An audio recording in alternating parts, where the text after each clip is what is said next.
ఏమంటున్నారు?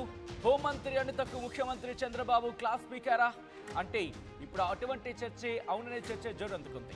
ఎందుకంటే వినాయక చవితి మండపాలకు సంబంధించి చలాన్ల వసూలు అంశం ఇప్పుడు సోషల్ మీడియాలో తీవ్ర చర్చనీయాంశమైంది. మరీ ముఖ్యంగా వినాయక చవితి మండపాలకు చలాన్ వసూలు చేయాలన్న నిర్ణయంపై ప్రజాగ్రహం పెళ్లిబుక్కింది. మరి ముఖ్యంగా సోషల్ మీడియా వేదికగా ఇదే అంశం తీవ్ర చర్చనీయాంశం అయింది. దీంతో తాజాగా తన వ్యాఖ్యలపై హోంమంత్రి అనిత క్లారిటీ ఇచ్చారు. తాను గత ప్రభుత్వ జీవోనే చదవనంటూ కూడా క్లారిటీ ఇచ్చారు అనిత. 20 రోజుల క్రితం మాట్లాడితే ఇప్పుడు వైసీపీ వాళ్ళు ట్రోల్ చేస్తున్నారంటూ కూడా చెప్పుకొచ్చారు హోంమంత్రి అనిత. చలాన్ల అంశం ముఖ్యమంత్రి దృష్టికి వెళ్ళిన వెంటనే ఎలాంటి డబ్బులు కలెక్ట్ చేయలేదంటూ కూడా చెప్పుకొచ్చారు ఆమె. మేము ఎలాంటి చలాన్లు కలెక్ట్ చేయట్లేదంటూ కూడా క్లారిటీ ఇచ్చారు. అయితే గతంలో అనిత చేసిన వ్యాఖ్యలేంటి, వినాయక చవితి మండపాల నేపథ్యంలో ఆమె చేసిన కామెంట్స్ ఏంటి, ఇప్పుడు క్లారిటీ ఇచ్చిన కామెంట్స్ ఏంటి, ఇప్పుడు చూద్దాం.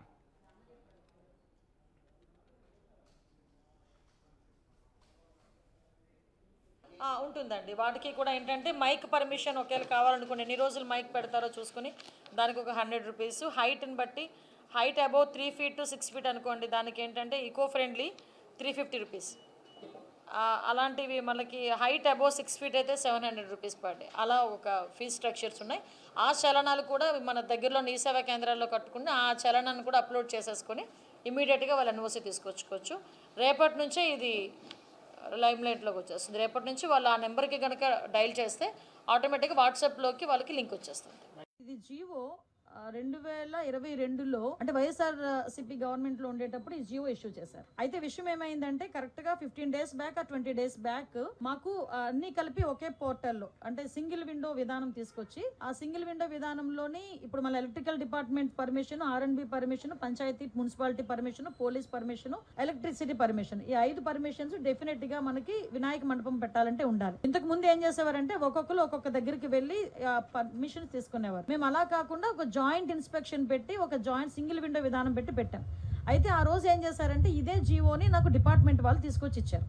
ఇస్తే నేను యాస్ట్రీస్గా ఈ జియోలోని ఏదైతే ఉందో మేము దాన్ని చెప్పడం జరిగింది. అయితే ఈ విషయం తెలుసుకున్న వెంటనే గౌరవ సీఎం గారికి విజ్ఞప్తులు వచ్చినాయి. గౌరవ సీఎం గారు కూడా దీని విషయం మీద మమ్మల్ని అడిగిన వెంటనే సార్ ఇలా జరిగింది, ఇలా జియో ఉంది అంటే ఇమ్మీడియట్ గా ఆపండి, ఎవరు కూడా రూపాయి కూడా కలెక్ట్ చేయొద్దు. ఎస్పెషల్లీ ప్రతి సౌండ్ సిస్టమ్ కి మనకి ఏదైనా మనం సౌండ్ సిస్టమ్ పెట్టామంటే దానికి పర్టికులర్ గా మైక్ కి పర్మిషన్ తీసుకోవడానికి 100 రూపాయలు తీసుకుంటారు డిపార్ట్మెంట్ వాళ్ళు కూడా. అది కూడా తీసుకోవద్దు వినాయక చవితులకి అని చెప్పి చాలా క్లియర్ గా 10 రోజుల క్రితమే ఈ విషయం చెప్పడం జరిగింది. ఎవ్వరు దగ్గర ఎక్కడ కూడా ఎటువంటి ఫీజెస్ కూడా కలెక్ట్ చేయట్లేదు, ఎటువంటి చలనాలు కూడా కలెక్ట్ చేయట్లేదు. ఏదైతే వినాయక చవితి అదే విధంగా దుర్గా నవరాత్రి ఉత్సవాలు మన రాష్ట్రంలోనే కాదు మన దేశంలో చాలా ప్రెస్టేజియస్ గా చాలా భక్తి శ్రద్ధలతో చేసే భక్తులు ఎవరైతే ఉన్నారో వాళ్ళెవరు కూడా ఇబ్బంది పడకూడదనే 10 రోజుల క్రితమే గౌరవ సీఎం గారు అందరికీ కూడా ఇన్స్ట్రక్షన్స్ ఇవ్వడం జరిగింది. ఈ రోజుకి కూడా కనీసం మైక్ పర్మిషన్ కి కూడా మేము ఎవరం కూడా డబ్బులు తీసుకోవట్లేదు. ఇది క్లియర్. దీనికి నేను 20 రోజుల క్రితం మాట్లాడిన మాటలను తీసుకొచ్చి వైఎస్ఆర్సీపీ వాళ్ళు ఏమీ లేదు అన్నట్టుగా ఈ రోజు కావాలని దాన్ని ట్రోల్ చేసే పరిస్థితి చూస్తా ఉంటే వాళ్ళ తాలూకా తెలివి తక్కువతనం, అదే విధంగా వాళ్ళు బురద జల్లే కార్యక్రమాల్లో వాళ్ళకి టైమ్ సిచ్యువేషన్ అలాంటివి ఏం అవసరం లేదన్న సంగతి కూడా చాలా క్లియర్ గా అర్థమవుతుంది. ఇది క్లియర్ గా ప్రజలందరికీ కూడా అర్థం కావాలి కాబట్టి చెప్తున్నా. ఇది ఆల్రెడీ 2022లో ఇచ్చిన జీవో. ఆ రోజు ఆ జీవోని కూడా పక్కన పెట్టి ఎట్టి పరిస్థితుల్లో ఎవరికి కూడా అది కలెక్ట్ చేయొద్దు అని చెప్పారు. ఎవరు కూడా ఎక్కడ కలెక్ట్ చేయట్లేదు. ప్రతి ఒక్క చోట కూడా వినాయక ఉత్సవాలు అంగరంగ వైభవంగా జరుగుతున్నాయి. ప్రజలు ఎవరు కూడా ఇబ్బంది పడట్లేదు. రైట్, ఇది హోంమంత్రి అనిత చేసిన వ్యాఖ్యలు. గతంలో ఆమె ఏమన్నారు అంశమైంది. సో ఈ నేపథ్యంలో మీరు ఎలా చూసారు అంశానికి సంబంధించి ఒకసారి మాట్లాడే ప్రయత్నం చేయండి, కామెంట్ బాక్స్ లో మెన్షన్ చేసే ప్రయత్నం చేయండి.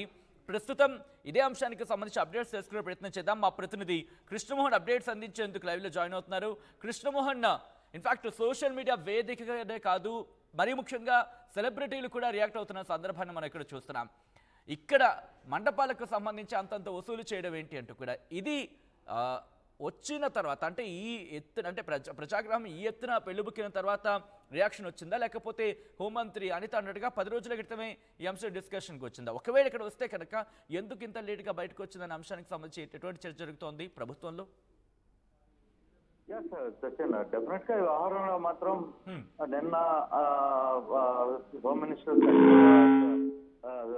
మినిస్టర్ మాట్లాడిన మాటలు నాకు మీడియాలో ప్రవేశపెడుతూ ఆమె ఏదైతే వినాయక చవితికి మండపానికి కావచ్చు, విగ్రహానికి కావచ్చు, ఎత్తుకు కావచ్చు, లేకపోతే కరెంట్కి కావచ్చు, మైక్కి కావచ్చు, ఈ విధంగా కొన్ని పరిణామాలు చెప్తూ వాటికి ఇంత రేటు కట్టవలసి వస్తుందని ఎప్పుడైతే మాట్లాడారో ప్రస్తుతం మాట్లాడిన తర్వాత అది పెద్ద ఎత్తున ఆంధ్రప్రదేశ్ లో ప్రస్తుతం జరుగుతున్న పరిస్థితి వరద కావచ్చు, బీభత్సం కావచ్చు, విజయవాడ లాంటి పరిస్థితి రాష్ట్రం మొత్తం కూడా విజయవాడ వైపు చూస్తుంది. ఆంధ్రప్రదేశ్ మొత్తం కూడా విజయవాడలో ఇబ్బందుల్లో ఉన్న విజయవాడ వాసులకి అపన్నహస్తం అందించడానికి వివిధ రకాల ప్రయత్నాలు చేస్తున్న పరిస్థితుల్లో హోమ్ మినిస్టర్ మాట్లాడిన మాటలు వినాయక చవితి పర్టికులర్ గా ఆంధ్రప్రదేశ్ లో 2 తెలుగు రాష్ట్రాల్లో కూడా వినాయక చవితి ఏ విధంగా తెలుగు ప్రజలు చేసుకుంటారు అనేది అందరికీ తెలిసిన విషయమే. అయితే ఈ వ్యవహారం మీద ఆమె మాట్లాడిన మాటలు విస్తృతంగా ప్రచారంలోకి వచ్చింది. దాని మీద పెద్ద ఎత్తున వ్యతిరేకత వచ్చిన పరిస్థితి అయితే మనం చూసాం. మరోవైపు దానికి సంబంధించి అలాగే కొంతమంది సినిమా వాళ్ళు కూడా రియాక్ట్ అయ్యారు. సోషల్ మీడియాలో విపరీతంగా ట్రోల్ చేస్తున్న నేపథ్యంలో నిన్న రాత్రే ఈ వ్యవహారం ముఖ్యమంత్రి దృష్టికి కూడా వెళ్ళింది. ముఖ్యమంత్రి అప్పటికప్పుడే హోమ్ మినిస్టర్ తో మాట్లాడారు. హోమ్ మినిస్టర్ కి ఏంటి ఇది ఎలా చేస్తున్నారు, ఎవరిని అడిగి ఇది చేస్తున్నారు అనేది ఆయన మాట్లాడిన పరిస్థితి. అయితే ఈ రోజు ఉదయం మంత్రి దాన్ని సవరణ చేసుకునేందుకు వైసీపీ గవర్నమెంట్ లో ఉన్న జీవోని బయటికి తీసుకుని వచ్చారు. కానీ ఈ జీవో మేము చూడలేదు, అది ఒకే సెంట్రలైజ్డ్ దీంట్లో వచ్చింది కాబట్టి మేము గమనించలేదు అని చెప్పి తన వివరణని అంటే చెప్పుకునే ప్రయత్నం అయితే చేశారు. కానీ అప్పటికి కొంత ప్రభుత్వం మీద ఈ వ్యవహారంలో వినాయక చవితిలో వసూళ్లు వ్యవహారం మీద విపరీతమైన వ్యతిరేకత రావడం, అది ముఖ్యమంత్రి దృష్టికి కూడా వెళ్ళడం, ఆ నేపథ్యంలో తిరిగి ఆమె తన వ్యాఖ్యల్ని వెనక్కి తీసుకోవాల్సిన పరిస్థితి అయితే వచ్చింది. ముఖ్యమంత్రి ఒకటే చెప్పారు, హోమ్ మినిస్టర్ కూడా ఒక రకమైన క్లాస్ కూడా చెప్పినట్టుగానే దాంట్లో ఒకసారి ఒక వ్యవస్థను మాట్లాడుకునేటప్పుడు ఇది 1-2 సార్లు చెక్ చేసుకోవాల్సిన పరిస్థితులు ఉన్నాయి. అవసరమైతే అధికారులతో మాట్లాడి రీచెక్ చేసుకుని మాట్లాడాలి, లేదనుకుంటే అది ఇటువంటి పరిణామాలకి ఎదురు చూసే పరిస్థితి. అందులో ఇప్పుడున్న పరిస్థితుల్లో ఇటువంటి మండపాలకి డబ్బులు తీసుకోవడం లేదు, హైట్ కి తగ్గట్టుగా డబ్బులు కట్టడం, ఇవన్నీ కట్టాలని మీరు అఫీషియల్ గా చెప్పడం ఏంటి అనేది ఆయన చెప్పిన పరిస్థితి. అయితే మామూలుగా హోంమంత్రి స్థాయి అధికారులు ఈ వ్యవహారంలో ముందుగా చెప్పరు, పర్మిషన్స్ తీసుకుంటారంటే లోకల్ గా అది స్థానిక లోకల్ గా ఉన్న పోలీసు కావచ్చు, మైక్ సెట్ పర్మిషన్ కి స్థానికంగా ఉన్న వాళ్ళు లెటర్స్ పెట్టుకుంటారు.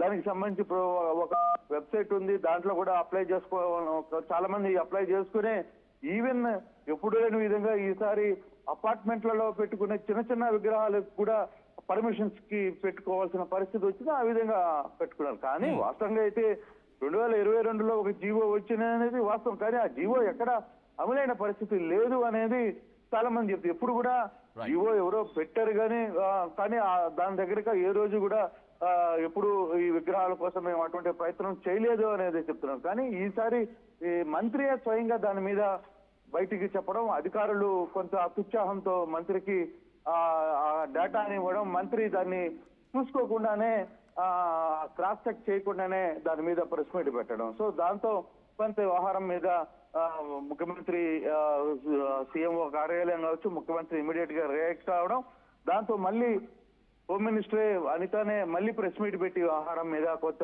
రీబ్యాక్ చేయాల్సిన పరిస్థితి వచ్చింది ప్రస్తుతం. అయితే అప్పటికే కొంతమంది డబ్బులు కట్టేశారు, కొంతమంది దానికి సంబంధించిన వ్యవహారాలు అప్లై చేసుకునే దానికి పర్మిషన్స్ ఇవన్నీ కూడా ఆన్లైన్ లో కొంతమంది కట్టినవి, కొంతమంది చెక్స్ ఇచ్చిన పరిస్థితులు ఉన్నాయి, కొంతమంది డీడీలు ఇచ్చిన రూపంలో ఉన్నారు, కొందరు పోలీసులకి ఇవ్వాల్సిన పరిస్థితి వచ్చింది.